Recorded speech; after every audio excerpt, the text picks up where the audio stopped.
Cruzamos olhares meio sem querer. Seu olhar me diz como vai você.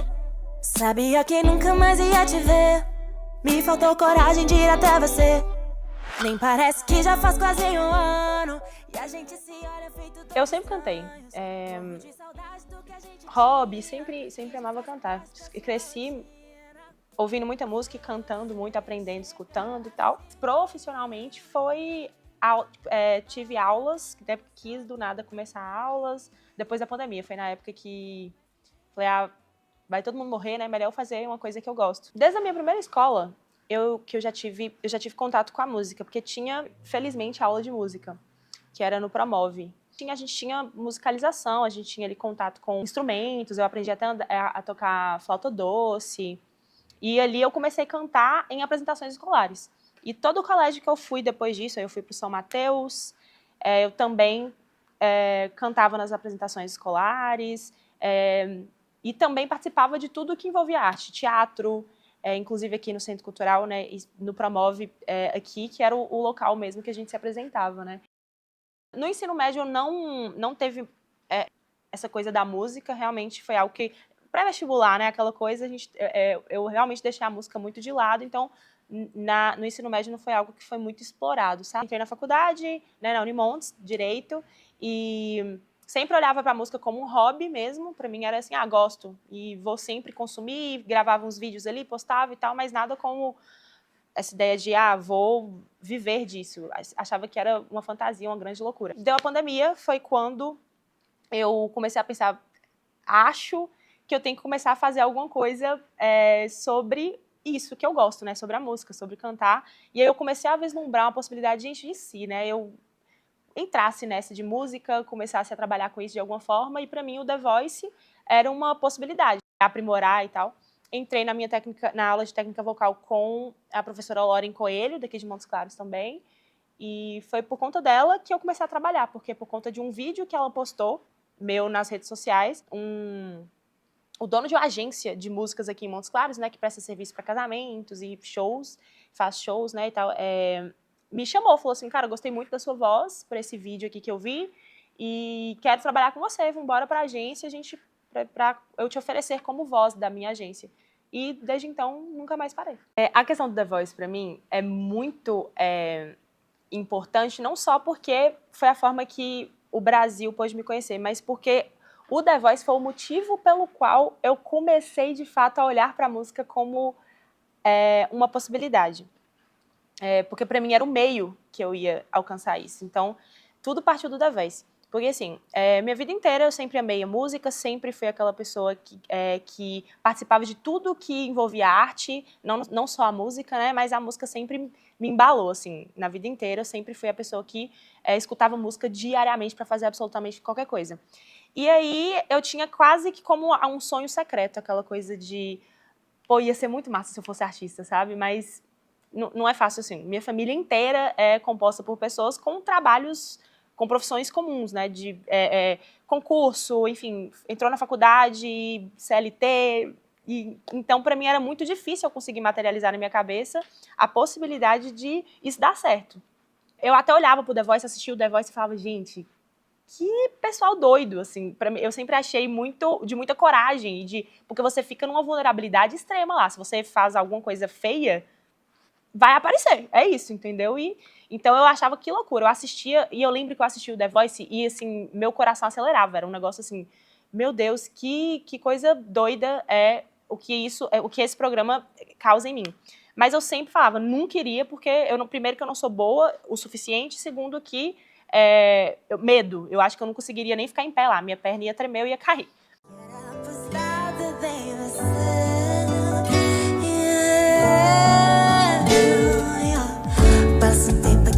E aí, beleza, as coisas foram acontecendo na minha vida, faculdade, pandemia. E aí, na pandemia que veio esse sentimento de eu preciso buscar o que eu amo e que é uma coisa que eu sempre mantive aqui, porque se o mundo acabar amanhã, eu não vou ter corrido atrás disso. Eu preciso saber se isso tem algum lugar em mim, se isso faz parte do meu propósito.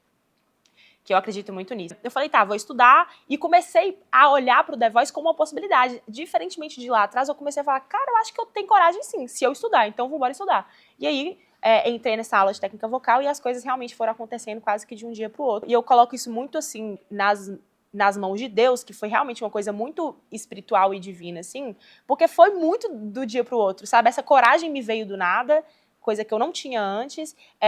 Entrei na aula de técnica vocal, e aí, por conta dessa aula de técnica vocal, justamente para ir para o The Voice, eu comecei a trabalhar necessariamente com música, e aí, nesse meio tempo, fui me inscrevendo no The Voice, né? Me inscrevi em 2021, me inscrevi em 2022 e me inscrevi em 2023, né? Foram 3 anos. Em 2021 não deu nada, realmente não fui sequer selecionada para entrar ali no processo de seleção, né? Que tem até você chegar, de fato, nas audições às cegas.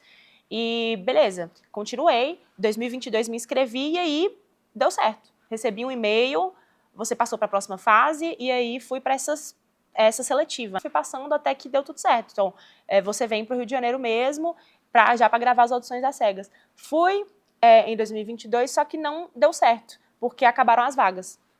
E aí, é como se, né, realmente eu não tivesse ido, porque como a gente não aparece, ninguém sabe. Vim para Montes Claros, normal, falei, não, ano que vem eu me inscrevo novamente. Me inscrevi novamente em 2023, e aí 2023 foi quando deu tudo certo. A melhor apresentação, eu creio que foi a primeira. Foi a das audições às cegas. A música é muito especial para mim, porque ela foi a primeira música que eu trabalhei na minha primeira aula de técnica vocal, coincidentemente. E é da Tori Kelly, que para mim é uma das minhas maiores referências artísticas e vocais também. Então ela tem esse combo de ser especial nesse nível. E sei lá, eu acho que toda aquela energia de tipo, meu Deus, as 4 cadeiras viraram pra mim, eu estou no The Voice, eu estou na TV, também acho que tem um grande peso e pensar o tanto que eu estava nervosa e eu consegui executar essa música, colocar todos os meus sentimentos nela e ao mesmo tempo conter, né, para não me atrapalhar. Então eu creio que realmente a primeira apresentação foi para mim a mais especial. Cara, pra mim, o The Voice foi um negócio que, assim, apesar de existir a pressão, né, toda essa pressão que, poxa, é nacional, sabe? Tá todo mundo me vendo. Se eu fizer alguma coisa, assim, ruim, isso vai ficar marcado, né? Vai ficar registrado, enfim. Apesar de existir essa pressão, eu acredito que, assim, eu via muito Deus o tempo inteiro, assim, comigo, porque, apesar disso, eu tinha paz e eu tinha uma sensação de leveza, sabe? De que vai dar tudo certo, o que for pra acontecer é o que Deus tem pra mim. Então, assim, a reta final, apesar de que existia toda essa pressão, tipo, meu Deus, eu passei pra próxima, e agora? Nossa, será que a pessoa tá gostando? E a gente começa a ter também aquela coisa das redes sociais, né? As pessoas te seguindo, as pessoas te mandando mensagem, as pessoas te comentando lá, e nem sempre eram comentários legais. Então, assim, meio que de um dia pro outro você começa a ter que lidar com isso, coisa que eu não tinha que lidar antes. Mas eu acho que até a própria atmosfera da galera ali, os participantes que eu falei que era muito boa, isso também ajudou muito. E, enfim, essa minha espiritualidade, essa certeza que o que eu vivo, tanto o meu dom quanto a minha carreira, é realmente algo que Deus que governe, que me presenteou e que faz com que as coisas aconteçam, eu acho que foi muito leve, sabe? Mesmo com eu tendo sido eliminada, né, nas quartas de final, pra mim foi muito especial, foi leve. Foi tipo assim, eu encerrei esse ciclo da forma que tinha que ser e tá tudo certo. Eu tô ainda num processo de me descobrir dentro, sabe, assim, de bater um martelo, sei lá, como de identidade artística. Então, assim, eu sou uma pessoa extremamente eclética dentro do nicho, que é o que eu amo, que eu realmente respiro, que é o pop, né? Então, e o pop, ele é extremamente amplo. Então, assim, ao mesmo tempo que, por exemplo, uma das minhas referências seria o Djavan, o Jorge Vercillo também, que eu gosto muito. Aí eu tenho completos opostos, né? Tipo, por exemplo, o Tori Kelly, que é uma artista, né, internacional, ali mais dos Estados Unidos, ela é um pouco mais nichada, não é todo mundo que conhece. E aí tem ali também Ariana Grande, Jessie J. Então, assim, são grandes referências minhas, cada um em um ponto específico, né? Tem algumas que por exemplo, a Jessie J é muito a questão da potência vocal, da técnica e o jeitão dela, sabe? Que eu acho que eu gosto muito, assim. Em cada um eu pego uma coisa. A Tori Kelly realmente já é um pouco mais para além da música. porque ela tem um propósito que eu acho muito diferente no meio do pop. Falar sobre coisas boas, mas como assim coisas boas? Porque hoje em dia eu acho que no pop é muito comum, e talvez até em outros, talvez não, na grande maioria dos nichos da música hoje, as pessoas elas tendem muito para o que vende, né? E eu acredito que a Tori Kelly, assim como eu, a gente tem essa coisa de querer trazer esperança por meio da música, sabe? Lembrar das coisas boas e trazer ali o seu propósito e a sua identidade como uma pessoa que tem uma fé, que tem talvez um olhar mais positivo de ver, colocar isso na música, passar para as pessoas por meio da música, por meio da composição, da temática que você está trazendo na sua música. O Djavan, eu acho que tem essa questão da nostalgia, de que eu cresci escutando e eu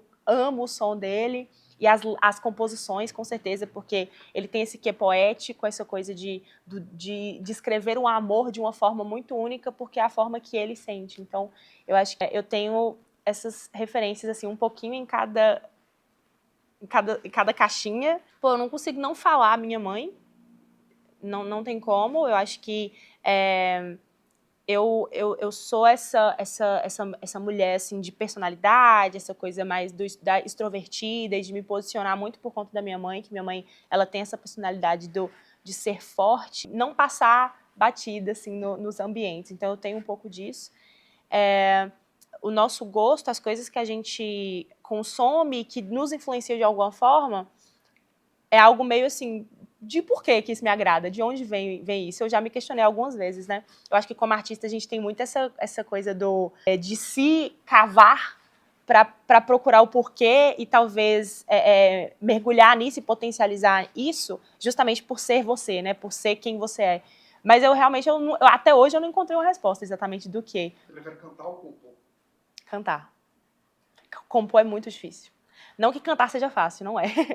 Mas eu acho que a composição é algo que, assim, é de uma vulnerabilidade, de uma luta interna tremenda, que eu acho que no cantar não tem tanto isso. O cantar é uma coisa mais colocar pra fora o que eu já tenho dentro, meio que, sabe, assim, naturalmente. Agora, o mercado artístico, para um artista local, é sempre um grande desafio. Assim, eu acho que devem ter, claro, seus desafios, o mercado nacional, claro, mas não é o que eu tenho contato hoje, né? Eu tenho contato com o mercado local e eu consigo sentir as dores no sentido de falta de valorização. Acho que isso é um problema que existe desde que o mundo é mundo, né? De realmente as pessoas, elas se preocupam com tudo de um evento e estão dispostos a gastar com tudo, mas com a música não tem essa preocupação, sabe? É como se, tipo assim, essa aí a gente chora ali para conseguir um preço bem melhor, sabe? E a música, claro que eu sou artista e eu sou cantora, então eu preciso dar esse valor para a música, mas não tem jeito, isso em qualquer evento, se não tem música, não tem atmosfera de evento. Então, assim, até você tá numa resenha com seus amigos, você vai ligar ali um Spotify, um negócio, porque a música faz o ambiente. Ela deixa uma mensagem de que aquele momento ali é um momento de descontração, é um momento que precisa criar uma atmosfera. Eu creio que isso é uma grande dor no mercado, né, dessa falta de valorização, de achar que o artista ele só vale quando ele é gigante e o local, você que lute. É o que a gente sente muito, assim, essa desvalorização tremenda. Isso eu consigo falar em Montes Claros. Eu acho que talvez exista uma falta de espaço e de apoio para os artistas autorais. O que a gente vê muito, que a gente encontra muito, abertura em restaurantes, barzinhos, esses eventos, ou então a pessoa, né, te contratar ali no particular, né, para um evento particular. Que as pessoas, elas estão indo para esse evento não necessariamente para te escutar. Você vai ser uma consequência do que está acontecendo naquele ambiente. Então, assim, falta incentivos mesmo, sabe? Seja municipal, seja estadual, de espaços que a gente possa trazer a nossa música, sabe? Trazer a nossa arte autoral e se sentir instigado e criar mais, porque a gente tem um espaço para apresentar isso, sabe? Então, eu acho que falta, talvez, festivais, eventos que exaltem isso, e para todos os nichos de música, porque, de fato, existem aqui. A gente consegue ver a Expo Montes, que é o evento maior que tem aqui, só que, assim, é sempre muito nichado para um tipo específico que realmente é um dos mais consumidos aqui no Brasil, que inclusive eu consumo também, gosto muito, mas eu sinto que existe uma lacuna no que tange a criar na cidade eventos que incluam outros tipos de música, né? Outros tipos de nichos musicais. Em detrimento aos homens, talvez você não ser tão levado a sério, sabe? Quase como se, tipo assim... Eu acho que isso é uma dor de todo artista, mas eu ouso falar que eu acho que existe ali uma questão na mulher também, sabe? O fato de ser mulher, existe isso também de uma forma um pouco mais forte, talvez. Que é a questão de realmente não ser levada a sério, sabe? Como se, tá fazendo isso aí, não vai dar em nada. E não ser vista como uma profissional respeitada, sabe? Tipo, culmina no quesito não ser levada a sério. Eu acho que isso resume bem. E o outro ponto é a tendência de hipersexualizar a mulher. Que eu acho que existe essa etiqueta, sabe? De tipo assim, hoje, principalmente no pop, né? Que é o nicho que eu pertenço e que eu represento. Eu acho que existe essa coisa de para você dar certo no pop, você necessariamente precisa mostrar, né? Você precisa se sexualizar de alguma forma, se expor de alguma forma, porque aí sim quer dizer que você lacrou, quer dizer que você pertence ao gênero. E eu sinto essa dificuldade, porque não é a forma que eu gosto de me posicionar. Inclusive, completamente o oposto disso. Eu tento fugir disso mesmo, mas eu percebo que existe uma forçação de barra, sabe? Para isso. Experiências que eu tive com empresários, essa coisa de tipo assim, mas você sabe que você precisa usar essa roupa aqui, você sabe que você vai ter que se posicionar dessa forma aqui para, de fato, você chegar em algum lugar, sabe? Então, isso também é uma dificuldade que existe no mercado e me dói, assim. Eu acho que a música, eu entendo que a música, ela é uma conexão e uma contação de histórias que gera essa conexão, sabe? Eu acho que é uma forma de comunicar algo e conectar as pessoas. Eu acho que no mundo isso é quase que vital, assim, pro ser humano. A gente precisa se conectar e se reconhecer, seja no outro, seja em vivências, seja em histórias. E eu acho que a música, ela é uma forma disso acontecer de uma forma muito poética, sabe? Porque é quase como se uma pessoa com bagagens e traumas e vivências diferentes, né? Cada pessoa tem ali sua vivência e, enfim, sua história, e isso a torna um universo. E mesmo diante de todas essas diferenças daquele universo, ainda assim ela é capaz de gerar conexão com as outras pessoas. Porque mesmo diante de todas as diferenças existentes de uma pessoa para outra, elas existem pontos de interseção. E eu acho isso muito mágico no universo, nas pessoas, sabe? Essa coisa de, tipo assim, eu não te conheço, mas o que eu vivi comunica com você. E isso te ajuda a superar as suas dificuldades, sabe? Eu acho, assim, que a música, ela tem... Na verdade, a arte como um todo, né? A arte, ela faz isso. Mas a música, ela traz isso de uma forma muito maravilhosa, porque quando você ouve uma música, você, além de estar escutando um contar de história, né, com as letras, né, com a composição, você também é inserido dentro de uma atmosfera, por meio das notas, por meio da melodia, por meio da harmonia. Então é quase como se fosse uma trilha sonora da sua vida, sabe? Eu falo muito isso, que eu busco escrever trilhas sonoras das vidas das pessoas, por meio das minhas vivências, né? Por meio da minha contação de história e do meu sentimento que eu quero passar naquela composição, naquela música, eu vou conseguir contar a história de outra pessoa, uma pessoa que eu nem conheço. Uma pessoa que teve uma vivência, uma criação completamente diferente da minha, mas por algum motivo, essa coisa tremenda que é a vida e tão bonita, a gente consegue se encontrar, sabe? A gente consegue se convergir em um ponto e eu posso te ajudar nesse amadurecimento, na cura, talvez, daquilo, por conta da música, sabe? Por conta de uma arte. Eu acho isso vital e muito bonito. Nem riqueza, asa do meu destino.